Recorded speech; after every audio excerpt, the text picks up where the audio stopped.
এনেধৰণৰ কথা কোৱাটো কিমান সমীচীন হৈছে ৰাইজে দেখিছে। তেওঁৰ কঠোৰ অন্তৰৰ লোক, আৰু মই থাৰ্ড ক্লাছ ব্যক্তিৰ ফ'ৰ্থ ক্লাছ কথাৰ উত্তৰ মই নিদিওঁ। আকৌ কৈছোঁ, থাৰ্ড ক্লাছ ব্যক্তিৰ ফ'ৰ্থ ক্লাছ কথাৰ মই উত্তৰ মই নিদিওঁ। ৰাইজে দেখি আছে, তেওঁ নিজে ফেকুৰিছিল, গৈ পেলাই ভোট দিয়ক, মই ইয়াতে মৰিম, ইয়াতে কৰিম, মোক ফেকুৰিছিল। এবাৰ আকৌ তৰুণ গগৈ ডাঙৰীয়াৰ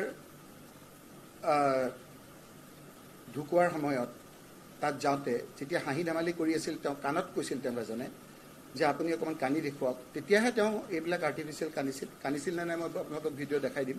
আপোনালোকে দেখুৱাইছিল, মোকে কান্দিবলৈ বিচাৰিছিল, ৰাইজৰ চকুৰে আপোনালোকৰ কেমেৰাত ধৰা পৰিছিল। সেইবিলাক কথা মই আজি ক'ব খোজা নাই, তেওঁৰ মুখত এইবিলাক কথা কয়, তেওঁহে মুখত কয়। গতিকে তেওঁ এই কথাবিলাকৰ মই উত্তৰ মই নিদিওঁ। মই আজিও নকওঁ তেওঁ যে নিজকে বলীয়া কুকুৰৰ লগত ৰিজাইছিল, আজি মই নকওঁ।